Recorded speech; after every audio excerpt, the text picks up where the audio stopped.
All this year, Judy Woodruff has been exploring the country's deep political, cultural, and social divisions. Her reporting is part of a primetime special airing tomorrow night here on PBS.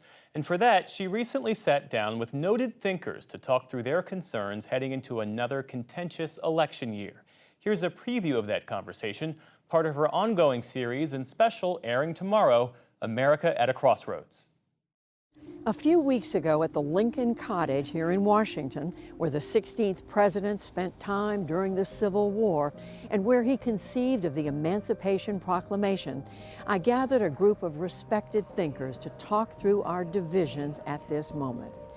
They were former federal appellate judge Michael Luttig, a conservative stalwart, Vanderbilt political historian Nicole Hemmer, who has studied and written about the conservative movement, and former Massachusetts Governor Deval Patrick, who now teaches leadership at Harvard. Welcome to all three of you, and I want to begin with you, Judge Luttig, and just this basic question. We've been reporting on America's divisions. Given that, how concerned are you right now about this country? Well, Judy, I'm gravely concerned about our country today, certainly more concerned than I've ever been in my lifetime. All of a sudden, it seems that we Americans don't agree on anything at all.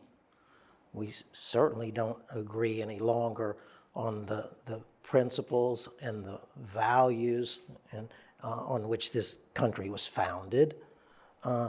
We don't even any longer agree on America's democracy and whether democracy is the greatest form of government in the world and indeed in all of civilization. I share that sense of concern. There have been many times throughout U.S. history that Americans have clashed over basic values, over the meaning of democracy. Abraham Lincoln himself said, we all use the word democracy, but in using the same word, we don't all mean the same thing. But I think it's this idea that maybe democracy itself needs to be abandoned that gives me the most pause, because it's the sense that maybe none of this is worth preserving, maybe none of this is worth defending, that is shared by, it seems sometimes, a growing number of people in the country, and more importantly, that there is a political party that seems at least curious about where that idea might take them. And that skepticism about democracy attached to a vehicle of institutional power, that's something we should be really concerned about, especially given the outbreaks of political violence that we've seen in recent years. And Governor Patrick, what's your perspective as someone who served in elective office for a number of years? You've been in the political arena. I share the concerns and the gravity of concerns that my friends here have described.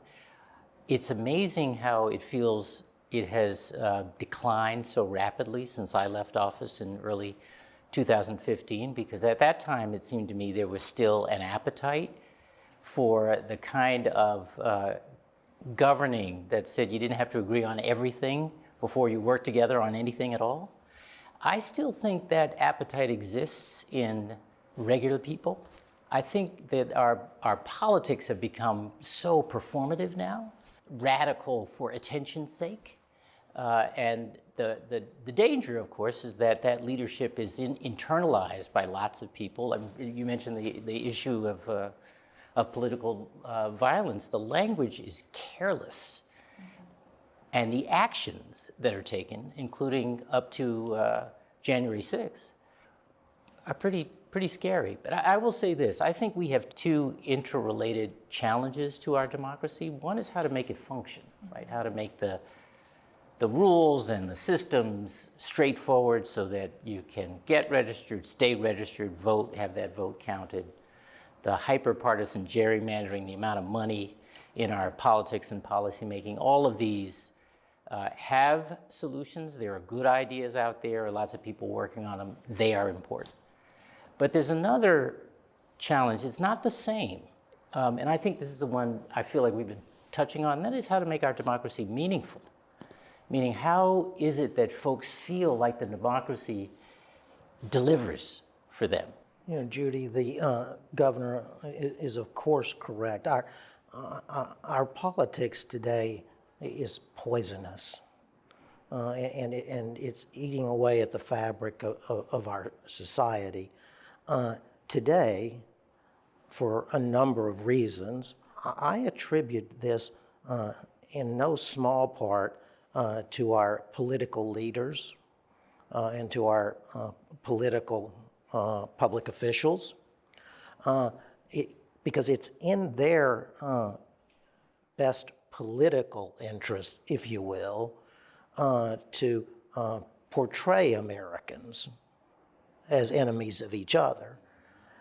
And there's far more that we share and agree upon as Americans, even today, than there is that we disagree over. Nicole, when I hear Judge Luttig refer to political leaders who want there to be dissension among the public, I mean, that's something that maybe there's been a strain of that throughout our political history, but that's truly come to the fore in recent years. And you've looked at this, haven't you?